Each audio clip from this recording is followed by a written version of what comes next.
Let's start from the beginning. All right, here's a typical start of the day. Now, the markets open up, believe it or not. Well, some of the markets go around the clock, but the markets we trade, the American markets, the Dow, the S&P, the NASDAQ, we have a pre-market that starts at 4 a.m. Eastern Standard Time. Now, I'm going to use that Eastern Standard Time because I'm in New York. That's where the stock market is. I mean, that's where but you just do your conversions wherever you are. But that's just important to know that 4 o'clock pre-market open. That stocks are open there, pre-market. People can trade at this time, and this is when news, when the market opens up, it's almost like when news gets released. Like, I'll put this out to send it out on the wires tomorrow morning. All right, so when the market opens up, boom, these things are hitting the wire. They get released, and it's usually good news on their company, and this typically moves the stock. Good or bad really depends on what the news is, but we look for good news. Lots of times we'll see biotechs and drug stocks, low price, what we call low price, momentum-based trades that we're taking, typically lasting less than a day, and they are usually very powerful moves. And 4 o'clock is very hard to get up, even for me. I'm not going to get up 4 o'clock every day. I'll just burn myself out. So I'm kind of getting in now around 6 o'clock. I was trying to get a little earlier. 6 o'clock is usually good. I think if you get in before 7 o'clock, you're going to be fine. So that 6 o'clock to 7, 6 o'clock to 9:30, that time frame is going to be good. You're going to catch, miss 2 hours of the pre-market. If you could get up at 4 o'clock, that's when you should be getting up. That's where that's where everything begins. That's when you get those news releases. But a word of caution, usually that news pops a stock, and that stock sometimes comes right back. It really depends on the news these days, and that's when we trade this. We get in the morning, we're looking for certain setups. I have a scanner that I'm running. The scanner, basically, here it is right here, is just looking for volume. It's looking for low float, meaning that it moves very easily on volume. It moves, and low price. And I also like to get it the movement. I'll show you my formula right here. I'm using the TC2000 platform here. So my float is, I'm looking for a float that's, I believe, under 10 million shares. I don't know what that says right there. Oh yeah, I think it's less than 10 million shares. You can even make that smaller. I think the TC2000 has a hard time reading this because I'm getting floats that are over this level. Price history, or the prices under $5. It's moving up, and what the percentage is, it's up. I think mine's at 30%, but you can move that down and get them.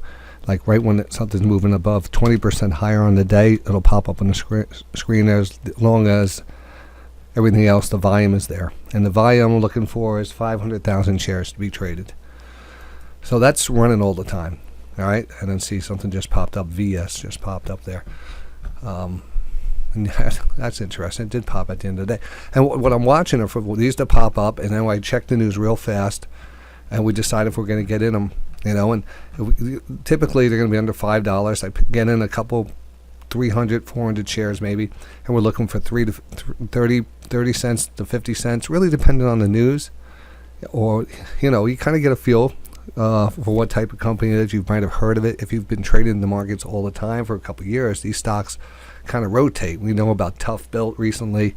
All these stocks. It's like, oh, it's this one. They're running this one now. They're running that one.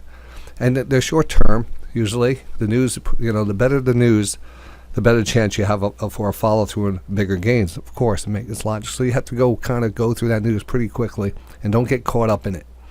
Make sure that news is concrete, and that it's tangible. It's a good news release. It sounds good. It feels good, and you see volume coming into it. And the next important thing for these stocks pre-market is that we want to see them consolidating. Consolidating like this. This is a pre-market move in PIK that happened on Friday, and it popped, and then it consolidates. And then typically what happens is it'll pop. So this actually consolidated into Friday, and it's going to open up Monday just like this. This is probably one that's going to pop. Now, I traded this one also. because it was on my radar. So these are the type of trades that we take at 6 o'clock. We trade stock, using stocks. We could also trade the futures if the futures are lined up too. And I just did a great video on the futures. I just sent it out yesterday. It was a members only video, but I might actually release it to the public because it is I go over the divergence setup on my ES chart, and I go through a whole week, and we just analyze every single divergence, and it's just amazing how well they work. And if you took every one, I think it was just a clean sweep, and just being able to read the divergence and read something that's not really a pure mathematical divergence, but what we call a relative divergence versus a double bottom divergence. And that relative divergence is probably, that adds a good 30% trades, 30% more trades to your, trading day, that relative divergence. This was one of the great lows and a higher low, and just a nice move up, and then it turned into a sell side divergence and a nice move down. But this is, again, something that requires you to be in front of it. That's what I do. I'm here and I want to call these for you, and we get in them. But the tough part is recognizing when you should get out and reading the market around that. Which way is the market trending? Well, the market's kind of trending down, so any bounce is probably not going to be the reversal that we're looking at unless you get a serious signal, maybe a 5-minute reversal, or it's at a time frame, or there was another trend line. There's something adding there. But most likely, if the trend is down and you get a bounce, you should sell into that bounce, especially if you get a sell side divergence in a downtrend. So, every part of this has been identified. Every part of the method of trading these divergences have been identified. Your entry criteria, your exit criteria, they work. All you have to do is be in front of them. You have to be in front of the screen to do that. So that is something that shows up at that time frame too. Let's go back to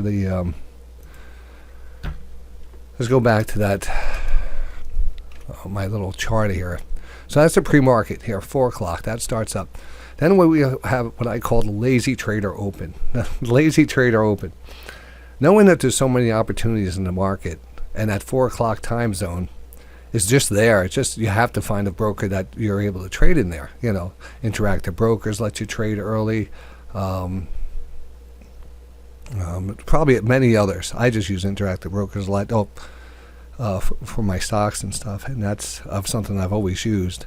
But that is not an endorsement or anything. If you found something that works for you, just make sure they are able to, you're able to do pre-market trading at 4 a.m., not 7 o'clock. Because these people who are just staying, I'll just stay at 7 o'clock. Call them the lazy traders, because they're too lazy to get another broker. To take a broker, it just gives them a better opportunity to make money. And what happens is, they're here at 7 o'clock itching to get into a trade, and they're doing the same type of scans because they're pre-market. They're halfway there. They're not totally deadbeat traders. They are here at 9:30. They're lazy traders. They're not willing to put in the extra 2 hours, 3 hours to get up. But what happens is they're doing their early morning research too. They're on the Reddit boards and stuff. And what's happening? What's trending? All these pre-market momentum stocks are trending. They're the ones that are moving, and the consolidation, and you can tell which ones are strong and which one has the news, and it's very easy to see which ones are holding up. You just want to get one that's consolidating about the 20 to 50 period moving average. And at 7 o'clock, guess what? They open up the gates there. Those orders hit the market or hit these stocks, and boom, they typically pop. And that's an opportunity to get out, and I would get out, and we trade that way a lot. I always say watch the 7 o'clock pop, and boom, you see all that volume come in. That's the traders that can't, that are not putting their orders in at the first time. And these people back here already have a nice profit. They're selling you their shares. So there we go. The market opens up at 9:30. Now there's a lot of volatility there. Usually we see a good divergence or a reversal off of that. 9:30 market open. That's the big time, the bell. Welcome to the jungle. We'll look for major divergences there. We really start to concentrate on that first half an hour to 10 o'clock. I didn't put the 9:50 reversal in here. 950 reversal should have been another area here, and I apologize. I probably wouldn't have had enough room here, but our 930 open. Then our first level after 930 is going to be 950. And I only use 950 at a time when the market is pulling back and holding above support. So it's pulling back for the first half hour, but it's not really breaking any significant support levels. No significant. If we're on a support level, we're holding and holding and holding, we come up to that 950 level. Once we stop to get hit that 950, it's like sellers disappear and buyers come in, and it pops right back up. So, but that's, again, watching it for years and years and years, I do notice it works better in a market that's something that's pulling back, that the market is pulling back. And I usually use this for trading the futures. So I'm always using this technique for the futures. I never use it for stocks or anything, but you could. So the market opens up, it kind of drifts, but it never really breaks down. Maybe whatever we're looking at, previous lows, maybe it's on a pivot point, maybe it's on some support line, moving average, but it seems to be holding that level coming into 950. 950 usually we see selling or buying come in really strong, and it usually bounces. All right. So if the market has been selling off overnight, all right, now European market opens at, and I didn't put this on here, that's pre-market here at 4 a.m. If we go to 3 o'clock here, back here, I messed this up. I should have put the 3 o'clock level in here. Hold on a second. All right, got it in there. European open, 3 o'clock in the morning. And what's significant about this is if there is selling overnight, and you could look back when you get in the morning, you look back on your futures chart and you say, all right, what's going on here? 3 o'clock, usually something happens. You'll either see market maybe start to rally or sell off, and there's some volatility, volume spikes up. And if the market tends to sell off and continues to sell into the U.S. Open, all right, into the U.S. Open, 930 open, continue to sell, you look for a reversal at the European close. And the European Open, again, 3 o'clock in the morning, European closes at 11:30 a.m. in the morning. And again, certain situations work better than others. It's only good when the European close, and it's been at the open, it's been selling pretty much the whole session into the American session opens up. European, they overlap until about 11:30, and the European markets close up, and that's selling and then the U.S. market usually takes over, and we usually get a nice bounce. And most of the time, not most of the time, but majority of the time, that's most of the time, a pretty good amount of time, the market puts in a bottom for the day at around 11:30.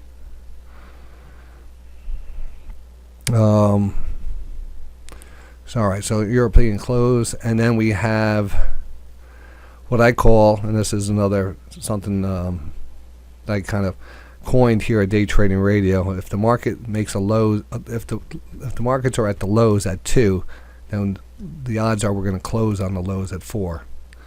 So lows at 2, close at lows.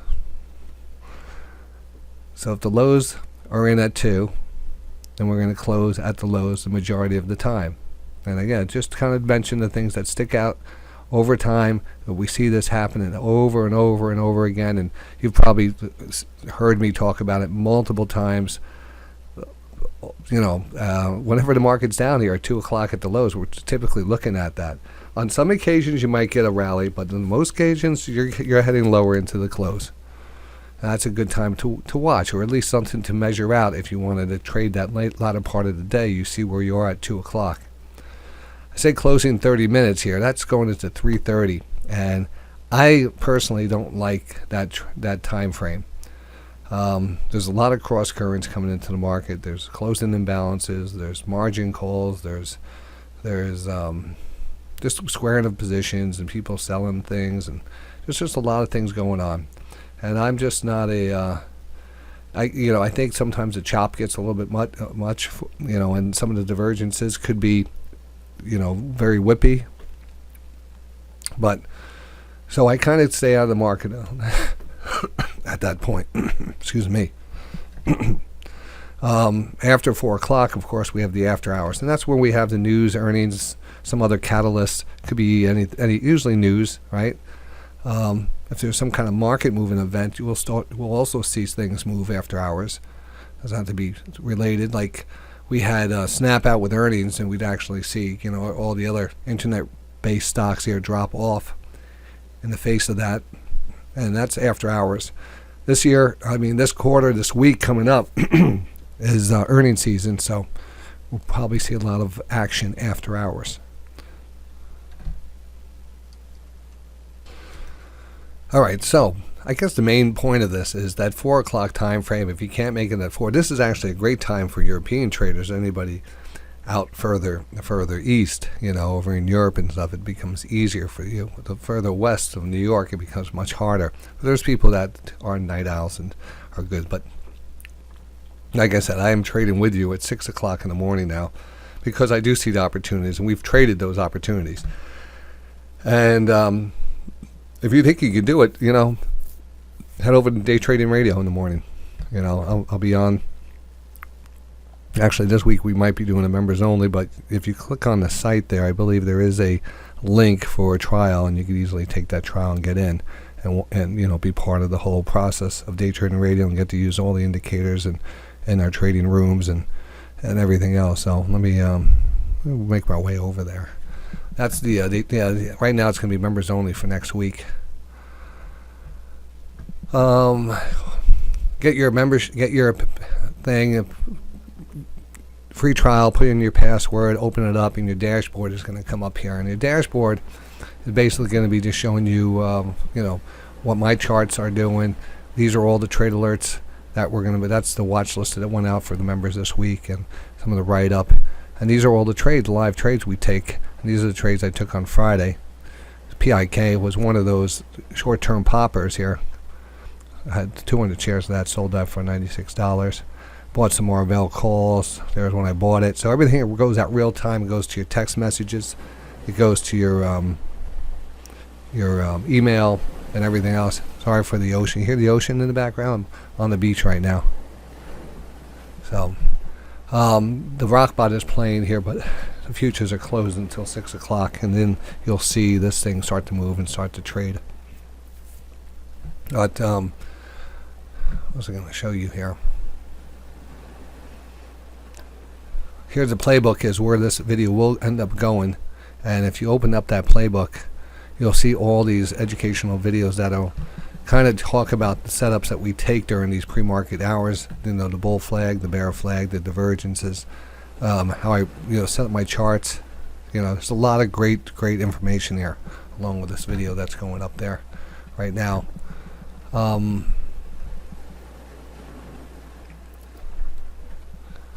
should be playing some Jimmy Buffett. Oh, we do play some music, and we have the tick strike player, our news, our music, everything that goes. I find myself alone. See that? They're gonna nail me on YouTube. Down with you.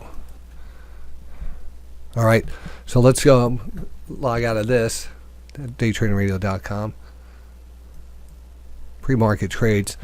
Pre-market, Lazy Trader Open, 7 o'clock review. 7 o'clock is where you're going to usually see a pop in some of these momentum stocks.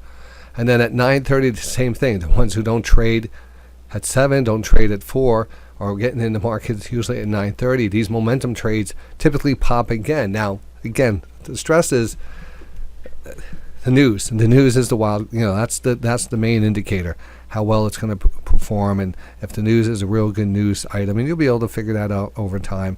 At least we'll know, we have a good team of traders all working together and trading these. So we'll know it all. European close. But I would say the most important part, probably 4 o'clock to 11:30. That's the main section. And then we got the lunchtime area. The 2 o'clock, I want to see what time is, what the market's doing at 2 o'clock. If the market's on the lows, I'm more bearish. If it's near the highs, I'm more bullish. If it's kind of chopping in the center, well, we have to look at other things to help us. But being near either end of the extremes at 2 o'clock is usually good for that side of the chart. All right, so that's going to be it for that. I just want to make sure everyone got a good picture of what we do pre-market and 7 o'clock trade zone. Have a good time. I'll catch you in the markets.